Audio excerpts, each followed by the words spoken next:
नमस्कार, मैं श्रेया। शिक्षा की बात हर शनिवार के इस साप्ताहिक कार्यक्रम में आप सभी शिक्षक प्रेमियों का हार्दिक स्वागत करती हूं। हर शनिवार की तरह एक बार फिर आप सभी शिक्षकों के द्वारा पूछे गए सवालों के साथ हमारे बीच मौजूद हैं शिक्षा विभाग के अपर मुख्य सचिव doctor S Siddharth sir. Sir, बहुत बहुत स्वागत है आपका। सर, आज का जो सबसे पहला सवाल है जिला पुरुषों के ट्रांसफर से संबंधित है। नमस्कार एससीएस सर, मेरा प्रश्न अंतर जिला पुरुषों के ट्रांसफर से संबंधित है। पिछले एपिसोड 13 में सर आपने कहा था कि केवल अंतर जिला महिलाओं का लिस्ट आना बाकी है, तो क्या अंतर जिला पुरुषों का ट्रांसफर नहीं होगा, और अगर होगा तो कब तक उम्मीद कर सकते हैं? देखिए, आपको जानकर ये होगा कि आज हम लोगों ने करीब 1,30,000 टीचर्स का हम लोगों ने विद्यालय में पोस्टिंग की प्रक्रिया शुरू की है। हम लोगों को करीब 1,90,000 आवेदन पत्र प्राप्त हुए थे और 1,30,000 का एक्चुअल स्कूल अलॉटमेंट शुरू हुआ है। ये पूरी प्रक्रिया करीब 15 दिन लगेगा और डीओ सब इसी में लगे हुए हैं। डीओ को ये काम दिया गया है और कर रहे हैं। ये बात मैंने कभी नहीं कहा कि पुरुषों का स्थानांतरण नहीं होगा, और जैसा कि आप आंकड़ों से देखते हैं कि करीब इसमें भी हम लोगों ने करीब 8 से 9,000 पुरुषों का नाम इसमें शामिल किया है, पुरुष टीचर। देखिए, जब भी स्थानांतरण किया जाता है तो 2-3 बातों का बहुत ध्यान रखा जाता है। इतनी बड़ी संख्या एक तो है, 1,90,000 है और आवेदन पत्र हैं। हम लोग 2-3 चीज़ें देखते हैं। पहले तो है वैकेंसी होनी चाहिए, जहाँ पे टीचर मांग रहे हैं वहाँ वैकेंसी होनी चाहिए। और दूसरा ये देखते हैं कि जो हमारा इंटर डिस्ट्रिक्ट जो स्टूडेंट टीचर रेशो है, मतलब जो छात्र और टीचर अनुपात है, उसको भी हम लोग ध्यान देते हैं। अभी तक जो ट्रांसफ़र हुए हैं करीब वो 1,30,000 का जो जिला आवंटन किया गया है, अगर उस आंकड़े को देखेंगे तो आपको आश्चर्य होगा कि ऐसे भी ज़िले हैं जहाँ 20 छात्र पे एक टीचर हैं, और ऐसे भी ज़िले हैं जहाँ 44 छात्रों पे एक टीचर हैं। तो आप देखिएगा कि पूरे राज्य में कितना, मतलब इस अनुपात में भी अंतर आ गया है कि एक तरफ 20 छात्र पे एक टीचर हो गए, एक तरफ 44 छात्र में टीचर हो गए। भाई इस कारण से हुआ है क्योंकि जो टीचर उन ज़िलों में थे जहाँ पे 44 छात्र पर टीचर थे, वो सब ऐसे ज़िलों में चले गए हैं जहाँ पे पहले ही टीचर बहुत ज़्यादा थे। तो एक तो हम लोगों को ये मेंटेन करना पड़ता है। पूरे राज्य का औसतन है 30 छात्र पर टीचर हैं। तो हम लोग को ये नियंत्रण रखना पड़ता है कि ऐसा ना हो कि अचानक एक ज़िला ऐसा हो जहाँ पे 10 छात्र हो जाएंगे एक टीचर पे। और जैसे ही ये ट्रांसफर्स होते हैं, देखिए एक चीज़ आपको सभी को सोचना भी चाहिए कि जहाँ से टीचर हटते हैं वहाँ स्कूल बंद भी होने लग जाते हैं। मतलब क्योंकि टीचर की कमी हो जाती है, जहाँ पे 5 टीचर थे अब 2 टीचर हो जाएंगे, तो स्कूल भी बंद होने लगते हैं। तो एक और जहाँ पे टीचर्स की अपनी व्यक्तिगत समस्याएं हैं, वहाँ पे सभी को छात्रों की भी समस्याओं को समझना चाहिए। मतलब छात्र भी, मतलब जहाँ उसको 5 टीचर आज थे, जैसे ही वो टीचर स्थानांतरण होकर चले जाएंगे उसके बाद 2 टीचर बच जाएगा, और वही 5-6 क्लासेस जो हैं वो अब 2 टीचर पढ़ाएंगे। तो कितना कठिनाई छात्र को होगा। तो ये सब देखते हुए हम लोग करते हैं। फिर भी हम लोगों ने 1,30,000 टीचर्स अकोमोडेट किए हैं, और सबसे ज़्यादा जो हम लोग का प्रेशर है, जो सबसे ज़्यादा टीचर्स का स्थानांतरण का जो दबाव है, वो है पटना जिला में। और पटना जिला में इतना ज़्यादा दबाव है, ऐसा लगता है जैसे, मतलब एक अनुमान हम कहेंगे कि 15,000 टीचर जो हैं और पटना की तरफ जिला का ऑप्शन दे चुके हैं। तो इतनी बड़ी संख्या में जैसे ही 15,000 टीचर हम लोग अकोमोडेट करने की कोशिश करते हैं, तो आप अनुमान लगा सकते हैं कि मतलब स्टूडेंट और टीचर रेशो पूरे राज्य का कितना मतलब अजीब हो जाएगा। तो हम लोग कोशिश कर रहे हैं।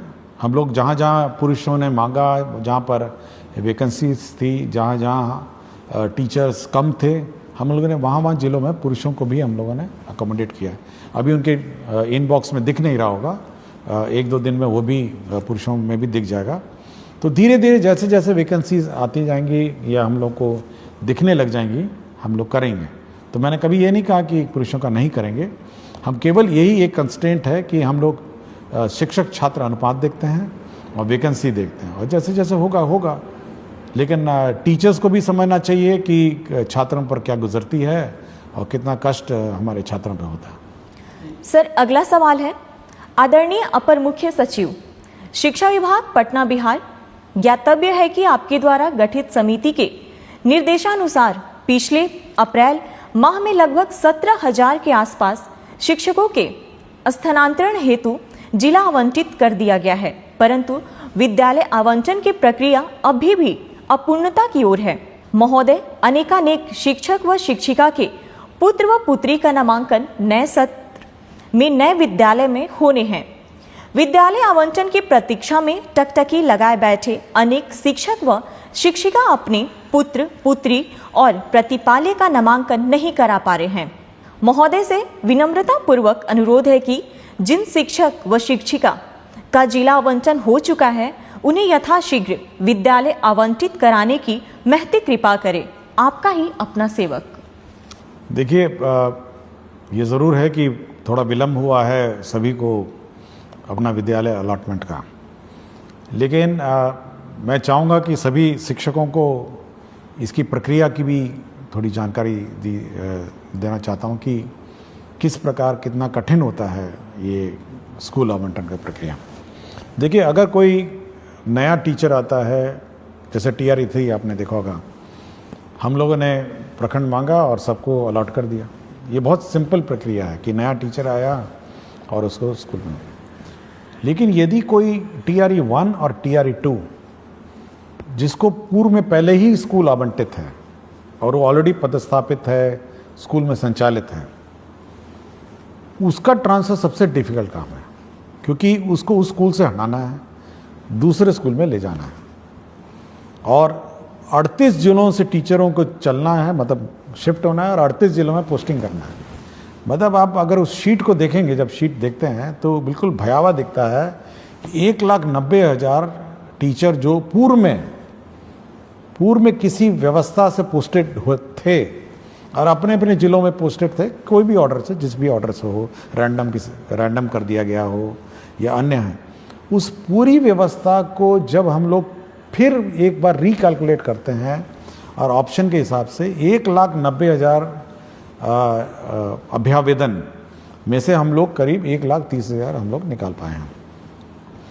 1,30,000 का मतलब ये है कि 1,30,000 टीचर इधर से उधर जा रहे हैं, मतलब स्कूल से दूसरे स्कूल जा रहे हैं, ये टीचर उधर से उधर जा रहा है। तो इतनी कॉम्प्लिकेटेड जो प्रक्रिया है, और उसमें ये भी देखना है कि जो टीचर जब जा रहा है तो उसका रिप्लेसमेंट दूसरा टीचर कर रहा है नहीं कर रहा है। पता चला मैथ्स का टीचर चला गया एक स्कूल छोड़ के, दूसरा मैथ्स का टीचर पहुंचा नहीं, या फिर प्राइमरी में 5 टीचर में थे, 3 टीचर चले गए, पता चला 3 टीचर रिप्लेस नहीं हुए। तो एक किसी स्थापित व्यवस्था जिसमें पहले से ही किसी व्यवस्था में पोस्टिंग TRE 1 TRE 2 हो गया हो या अन्य जो पोस्टिंग हो गया हो, उस पूरे पोस्टिंग व्यवस्था को फिर से अभ्यावेदन के हिसाब से मतलब उनके प्लेस ऑफ पोस्टिंग को परिवर्तित करने में बहुत मेहनत लगता है, और ये केवल एक सॉफ्टवेयर के माध्यम से ही हो सकता है कि लोग अपना करेंगे।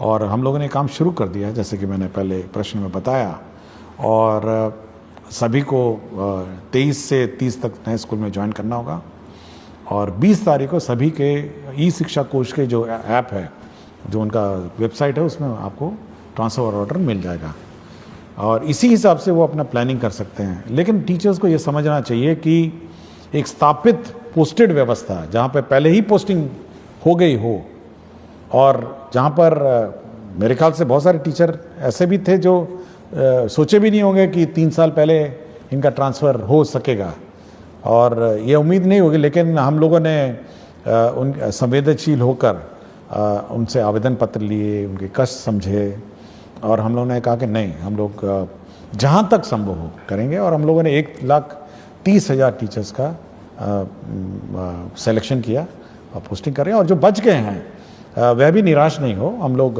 बाद में अब फिर रिकैलकुलेट करेंगे, जब सब टीचर्स पोस्टेड होंगे एक बार रिकैलकुलेट करेंगे और फिर वो पोस्टिंग का फिर हम लोग प्रक्रिया आरंभ करेंगे।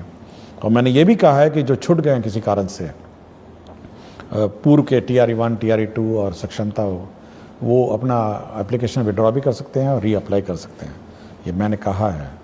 तो हम लोग बहुत ही संवेदनशील रहते हैं टीचर के उद्देश्य से, बट यह भी एक बैलेंस बनाना पड़ता है। एक और टीचर के कष्ट को ध्यान रखना पड़ता है और दूसरी ओर बच्चे का भविष्य का भी ध्यान रखना है। वो ज़्यादा इम्पॉर्टेंट है मेरे लिए। बच्चे का 2 करोड़ बच्चे को टीचर मिले, उनको पढ़ाने वाला टीचर मिले, वो हमेशा वो चिंता में रहती है। टीचर का ट्रांसफ़र बड़ा आसान काम है, लेकिन बच्चे को एक शिक्षक देना ये बड़ा डिफ़िकल्ट काम है। तो ये बैलेंस बनाकर हम लोग चलते हैं, इसलिए टीचरों को निराश नहीं होना चाहिए। सरकार संवेदनशील है और मैं चाहूँगा कि वो लोग सभी टीचर्स नए पदस्थापन स्थान पे जब जाएंगे तो नए बच्चों को पढ़ाएंगे और उनका भविष्य देखेंगे। सर, एक अनिल कुमार सिंह, प्रभारी प्रधानाध्यापक, आदर्श बालिका +2 उच्च माध्यमिक विद्यालय रामगढ़ से हैं। कहते हैं, एसीए सर को सादर प्रणाम। आपका व्यक्तित्व संवेदनशीलता और शिक्षा में सुधार के प्रति आग्रह प्रेरित एवं प्रभावित करता है। सर, मेरे 2 सवालों में प्रथम सवाल है कि क्या विद्यार्थियों को डीबीटी के माध्यम से राशि उपलब्ध कराकर बाजार से किताबों की खरीद की व्यवस्था की जा सकती है? सर, मेरे विद्यालय को पीएम श्री विद्यालय बना दिया गया है। दूसरा प्रश्न इसी से संबंधित है कि विभाग पीएम श्री विद्यालयों की व्यवस्था के संदर्भ में विभाग क्या सोच रखती है? देखिए, पहले किताबें छपती थी और विलम्ब होता था, और ऐसे भी हुआ कि सत्र शुरू हो गया, नवंबर में जाके किताबें में मिली हैं कुछ सालों में। लेकिन फिर सरकार ने सोचा कि चलिए डीबीटी कर देते हैं। देखिए, डीबीटी में एक बहुत बड़ी समस्या है। एक तो किताबें मिलना बाज़ार में, और समय पे इतनी सारी किताबें मिलना, मतलब आप समझ सकते हैं 2 करोड़ बच्चे हैं और बच्चों को किताब नहीं मिली, बाज़ार में भी किताब उपलब्ध नहीं हुई, पब्लिशर्स ने प्रिंट नहीं किया और बड़ी ख़राब किस्म की क्वालिटी की किताब मिली। ऐसे भी हुआ कि बच्चे पुरानी किताबें इधर उधर से बोरो करके लिए। लेकिन अब ये व्यवस्था है कि किताबों की छपना की प्रक्रिया जो है वो परिवर्तित हो गई है। आप देखेंगे, हम लोगों ने अब कल ही मेरी समीक्षा हुई और हम लोगों ने 1 अप्रैल 2025 में जो किताबें दी जानी है उसकी छपाई पर निर्णय अब कल ही हम लोगों ने ले लिया कि कल हम लोगों ने कहा कि नहीं, एक प्रक्रिया आरंभ की जाए और वो 1 अप्रैल 2026 में बंटनी है। तो आप सोच सकते हैं कि कितना लंबा प्लानिंग इसका होता है, ताकि हम लोग का ये है उद्देश्य है कि सत्र शुरू होने से पहले, मतलब 1 अप्रैल जो स्कूल क्लास शुरू होगी उससे पहले कम से कम 1 महीने पहले किताबें पहुंच जाएं। और इस बार चुनाव भी है बीच में, तो इसलिए हम लोगों ने जल्दी शुरू किया है कि किसी प्रकार का व्यवधान ना हो, समय पे किताबें छप जाएं, ताकि 1 अप्रैल 2026 में ये किताबें, नई किताबें मिल जाएं। और साथ ही साथ जो किताबों में परिवर्तन भी करना है, रिवीजन हर साल होता है, तो इस साल किताबों का रिवीजन भी शुरू हो गया है और करीब हम लोग को लगता है कि सितंबर 1 से किताबें एक्चुअली प्रिंटिंग शुरू हो जाएगी और किताबें पहुंचने लग जाएंगी स्कूल में करीब जनवरी, फरवरी, मार्च में।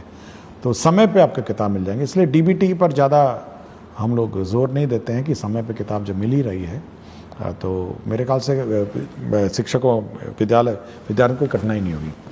दूसरा, उन्होंने कहा पीएम श्री। ये पीएम श्री जो विद्यालय हैं ये भारत सरकार की सेंट्रली स्पॉन्सर्ड स्कीम है और इसके अंतर्गत जो स्कूल हैं उसको एक आदर्श स्कूल बनाना है।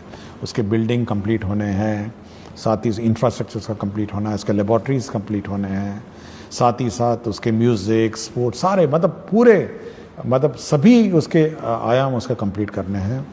और साथ ही साथ टीचरों का प्रशिक्षण है और उसका जो सॉफ्ट स्किल्स हैं स्कूल में सभी देना है। तो एक परिपूर्ण, मतलब full complete school in all respect, वो बनाने का उद्देश्य है और मेरे ख्याल से ये बहुत ही अच्छी योजना है पीएम श्री। हम लोग तो चाहेंगे कि और ज़्यादा हो, बट हम लोग कोशिश कर रहे हैं कि भारत सरकार और सैंक्शन करे। लेकिन इस साल काफ़ी संख्या में पीएम श्री स्कूल सैंक्शन हुए हैं और इसका इम्प्लीमेंटेशन उन्होंने शुरू कर दिया। अगला सवाल डॉक्टर संतोष कुमार राणा एवं समस्त विख्यातागण डायट रामबाग मुजफ्फरपुर से। कहते हैं, महोदय सादर नमस्कार। हम डायट रामबाग मुजफ्फरपुर के विख्यातागण यह जानना चाहते हैं कि जब हमने सेवा पुष्टि हेतु सभी आवश्यक दस्तावेज समय पर जमा कर दिए हैं, विभागीय प्रक्रियाओं का पूर्ण पालन किया है तथा निरंतर निष्ठा व कर्तव्य परायणता के साथ शैक्षिक कार्यों का निर्वहन करते आ रहे हैं, तो क्या विभाग अब हमारी सेवा पुष्टि की प्रक्रिया जो विगत 5 वर्षों से लंबित है को शीघ्रता से पूर्ण करने हेतु आवश्यक और प्रभावी कार्रवाई करेगा? आपकी सकारात्मक एवं शीघ्र पहल की हम अपेक्षा करते हैं। देखिए, ये बड़ा दुखद बात है कि 5 साल हो गए हैं और सेवा संपुष्ट नहीं हुई है। तो जिसने भी विलंब किया उस पर तो कार्रवाई होगी और मैं चाहूँगा कि अगला 1 सप्ताह में इनका समाधान हो जाए। और हम लोग का हमेशा ये रहा है कि जो सेवा पुष्ट है, सेवा संपुष्टि है, अगर कागजात सभी पूरे हो गए होंगे तो संपुष्टि समय पे हो, ऐसे विलम्ब नहीं हो। और विलम्ब होगा तो संबंधित पदाधिकारी या कर्मचारी जो भी होगा उस पर कार्रवाई होगी। तो कार्रवाई तो होगी, लेकिन काम भी हो जाना चाहिए और 1 सप्ताह में इसको हम लोग करवा देंगे। अगला सवाल अनिल कुमार पांडे, माध्यमिक शिक्षक, उत्क्रमित माध्यमिक विद्यालय धुरलक समस्तीपुर से। माध्यमिक स्तर के गणित विषय को सुलभ व सरल बनाने की भविष्य में विभाग की कोई योजना है? जैसे गणित विषय के शिक्षकों का विशेष प्रशिक्षण, अभ्यास पुस्तिका का विभाग द्वारा बच्चों के लिए उपलब्धता, आधुनिक तकनीक के उपयोग की संभाव्यता या अन्य? देखिए, मैथ्स बहुत इम्पॉर्टेंट सब्जेक्ट है और मैं पिछले बहुत सारे एपिसोड में मैंने कहा है। हम लोगों ने पिछले बार 100 दिन वाला कैंपेन भी चलाया था कि 100 दिन केवल मैथ्स और रीडिंग की क्लासेस, पहले क्लास और दूसरी रहेगी। हम लोगों ने एक FLN भी हम लोगों ने डेवलपमेंट प्रोसेस किया, बहुत सारे FLN किट्स भी डेवलप हुए। और हम लोग का है कि मैथ्स जैसे सब्जेक्ट है, बहुतों को कठिन भी लगता होगा, लेकिन FLN किट के माध्यम से उसको सरल बनाया जा सकता है और लर्निंग भी ईजी बनाई जा सकती है। और मैं पिछली बार जब ACRT में एग्जीबिशन में गया था तो बहुत अच्छे इनोवेटिव FLN किट्स भी थे जो मैथ्स से संबंधित थे, केवल मैथ्स से संबंधित थे। और मैं चाहूँगा ACRT इसको प्रचार प्रसार करे और टीचर्स का ट्रेनिंग दे, और टीचर्स के ट्रेनिंग में कम से कम ये FLN किट्स कैसे मैथ्स पढ़ाए जाएं इस पर विशेष ध्यान दें। और साथ ही साथ SCRT में भी हम लोग इस बार जो टीचर्स ट्रेनिंग का जिस साल का सत्र है उसमें FLN और मैथ्स और रीडिंग एबिलिटीज़ बच्चों में कैसे डेवलप की जाए इस पर ट्रेनिंग पे हम लोग जोर देंगे। सर, अगला सवाल भूपेंद्र कुमार त्रिपाठी, मध्य विद्यालय कर्मा, गुरारू गया, BPSC TRE 2 द्वारा चयनित गणित विज्ञान का शिक्षक है। महोदय, आपका ये हर शनिवार का संवाद करना काफ़ी सराहनीय है और हमें आपसे जुड़ने और आपको सुनने का मौका मिलता है, जिससे पूरा शिक्षक समाज काफ़ी लाभान्वित होता है। महोदय, बिहार में ट्यूशन की वैल्यू इतनी ज़्यादा है कि बच्चे स्कूल ना आकर वहाँ जाते हैं, और सबसे बड़ी विडंबना यह है कि सरकार को मालूम है कि काफ़ी सारे ट्यूशन टीचर स्कूल के समय में ही क्लासेस चलाते हैं। इस वजह से काफ़ी बच्चे स्कूल नहीं आते। इस पर सरकार कोई कार्यवाही क्यों नहीं कर रही है? मैं पिछले साल से अब तक कई बार गांव में जाकर और पेरेंट्स टीचर मीटिंग करके लोगों को समझा चुका हूं, परंतु अभी भी बहुत सारे बच्चे रेगुलर स्कूल नहीं आते हैं। इसके लिए सरकार क्या कदम उठाएगी? देखिए, पिछले एपिसोड में मैंने कहा था कि जो ट्यूशन है, स्कूल अवधि में कोई भी सरकारी स्कूल में नामांकित छात्र ट्यूशन में नहीं जाए, और सरकारी शिक्षक उस अवधि में ट्यूशन में क्लासेस नहीं ले सकते हैं। यह पूर्ण रूप से प्रतिबंधित, और यह भी प्रतिबंधित है कि कोई भी सरकारी शिक्षक ट्यूशन नहीं पढ़ा सकते हैं, ये बिल्कुल प्रतिबंधित है। और यदि कोई शिक्षक जानबूझ के और इस मतलब जबरदस्ती या जानबूझ के इस रूल का उल्लंघन करता है कि मतलब वो सरकारी शिक्षक जो है वो किसी ट्यूशन क्लास मतलब ट्यूशन कोचिंग सेंटर में पढ़ाएगा, तब तो उस पर कार्रवाई हो जाएगी। उसका काम ये है कि जो हमारे स्टूडेंट हैं, सरकारी स्कूल में स्टूडेंट है, उनको पढ़ाए। यह बिल्कुल अलाउड नहीं है कि कोई भी सरकारी टीचर किसी कोचिंग सेंटर में पढ़ाएंगे। ये मैं बिल्कुल स्पष्ट कर दिया हूँ और इस संबंध में हम लोग स्पष्ट निर्देश भी देंगे। और कोई कंप्लेंट आएगा तो उस पर तो कार्रवाई हो जाएगी, क्योंकि यह हम लोग नहीं चाहते हैं कि एक कोई स्टूडेंट मतलब यह देखे कि अपना टीचर ही जब चला गया ट्यूशन पढ़ाने तो वो भी चला जाएगा, स्वाभाविक है। तो यह पब्लिक को भी अलर्ट होना है और बाकी टीचर्स को भी अलर्ट होना है कि किसी भी परिस्थिति में सरकारी शिक्षक ट्यूशन नहीं पढ़ाएंगे और सरकारी स्कूल में जो नामांकित छात्र हैं वह ट्यूशन सेंटर में नहीं जाएंगे। ट्यूशन अवधि में मतलब सॉरी जो स्कूल अवधि में, स्कूल का अवधि के बाद वो अपना ट्यूशन जहाँ लेना लें और प्राइवेट टीचर अपना जो पढ़ाना पढ़ाए, वो हमको कोई आपत्ति नहीं। लेकिन ये बिल्कुल बहुत ही स्पष्ट है। और हम लोग biometric attendance, photo based attendance शुरू करने वाले हैं स्टूडेंट्स का भी। तो जल्दी जैसे लौटेंगे अपने समर वेकेशन से, तो स्टूडेंट्स का बायोमेट्रिक अटेंडेंस भी हम लोग कंपलसरी कर देंगे। तो यह हम लोग यह टॉलरेट नहीं करेंगे कि स्टूडेंट्स क्लास मिस करें, क्लास से गायब रहें, अन्यथा कहीं घूम रहे होंगे। ये बायोमेट्रिक अटेंडेंस स्टूडेंट्स का भी हम लोग समर वेकेशन के बाद शुरू कर देंगे। सर, अगला सवाल है। नमस्कार एसीएस सर, मैं राशिद आलम यूएमएस भीमाइन खैरा जमुई में उर्दू टीचर के रूप में कार्यरत हूँ। सर, मेरे स्कूल में उर्दू के स्टूडेंट हैं, उर्दू में पढ़ाई भी होती है, लेकिन एग्जाम के क्वेश्चन पेपर उर्दू सब्जेक्ट का नहीं आता है। मजबूरन संस्कृत सब्जेक्ट का एग्जाम लेना पड़ता है। कृपया इसका सॉल्यूशन कीजिए। नहीं, ये बिल्कुल गलत है और मैं ये चेक करूँगा कि उर्दू का पेपर क्यों नहीं गया। उर्दू का अगर पढ़ाया जाता है तो उर्दू का पेपर जाना चाहिए, संस्कृत का पढ़ाया जाता है तो संस्कृत जाना चाहिए। ये बिल्कुल गलत है कि उर्दू पढ़ के संस्कृत लिखेगा या संस्कृत पढ़ के उर्दू है, नहीं, ये गलत, बिल्कुल गलत। और जहाँ पर भी लापरवाही हुई है मैं इसको चेक करूँगा। सर, अगला सवाल नरेश कुमार निराला जिलाधिकारी से पुरस्कृत विशिष्ट शिक्षक आदर्श प्राथमिक विद्यालय केवला से। कहते हैं, जी नमस्कार सर, शिक्षा की बात शनिवार मेरा प्रश्न है कि वर्ष 2007 में हजारों नवसृजित प्राथमिक विद्यालय खोला गया और सैकड़ों प्राथमिक को उत्क्रमित कर मध्य विद्यालय बनाया गया, जो काफ़ी सराहनीय कार्य रहा। अभी भी बहुत से ऐसे पंचायत है जहां नवसृजित प्राथमिक विद्यालय खोलने की अति आवश्यकता है और ऐसे कुछ प्राथमिक विद्यालय भी हैं जिसे उत्क्रमित कर मध्य विद्यालय बनाने की जरूरत है। कई ऐसे उच्च माध्यमिक विद्यालय 7 वर्ष पूर्व बनकर तैयार है, लेकिन अभी भी उस भवन में कक्षाएं संचालित नहीं हो रही है। जैसे सुपौल जिला के छातापुर प्रखंड के उत्क्रमित उच्च माध्यमिक +2 विद्यालय भीमपुर का 3 मंजिला भवन, जो लगभग 7 वर्ष पूर्व बनकर तैयार है, लेकिन आज भी उसमें पढ़ाई नहीं हो रही है। सरकार और विभाग नए प्राइमरी स्कूल खोलने और कुछ प्राइमरी स्कूल को मध्य विद्यालय में उत्क्रमित करने और भवन बने उच्च माध्यमिक विद्यालय में कक्षा संचालित करने पर क्या विचार रखती है? देखिए, जो स्कूल की बात कर रहे हैं जहाँ बिल्डिंग बन के तैयार है और संचालित नहीं हुआ, मैंने डीओ से बात की और डीओ ने कहा कि क्योंकि जिस कारण से जब हेडमास्टर को आदेश दिया गया था उसने वहाँ अपना स्कूल शिफ्ट नहीं किया, जिसके कारण से डीओ पे जो हेडमास्टर है उस पर कार्रवाई भी हुई। और मेरा बिल्कुल स्पष्ट है, जो डीओ ने कहा कि वहाँ पे पानी जमता है या रोड का कोई इश्यूज़ है, उसने बहुत सारे कारण बताए, तो मैंने उसको स्पष्ट कहा है कि सोमवार से स्कूल शुरू हो जाना चाहिए और सोमवार से क्लास का संचालन स्कूल में हो जाना चाहिए। मैंने बिल्कुल स्पष्ट कहा है और अगर नहीं होगा तो मैं डीओ पे कार्रवाई कर दूँगा। तो ये बिल्कुल स्पष्ट है कि अगर स्कूल बनकर तैयार होगा तो शुरू हो जाना चाहिए और क्लास से शुरू हो जानी चाहिए। कोई कारण नहीं होना चाहिए कि वहाँ स्कूल नहीं हो।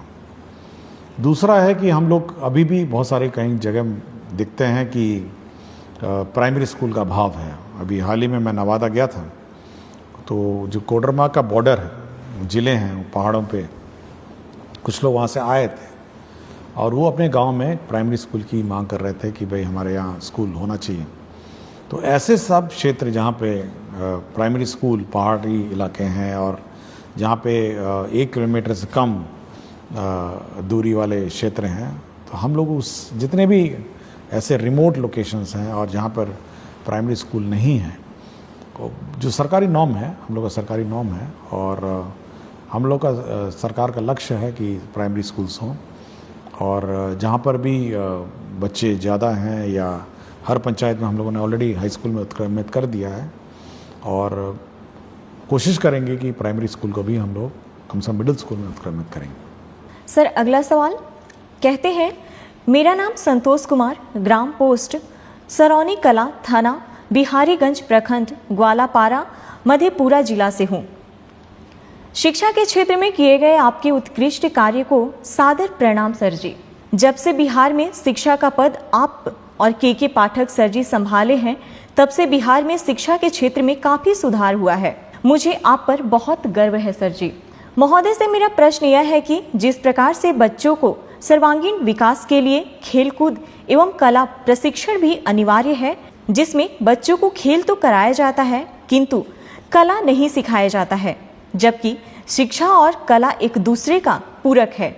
इस प्रकार सर जी से मेरा इच्छा यह है कि जून महीने में जो ग्रीष्मकालीन 20 रोज विद्यालय बंद रहेंगे, तो उस बीच में बेरोजगार कलाकार के द्वारा कला प्रशिक्षण, चित्रकला, मूर्तिकला, हस्तशिल्प, पेपर क्राफ्ट दिया जाए, तो बच्चों चिलचिलाते धूप से बचे रहेंगे और कला भी सीखेंगे।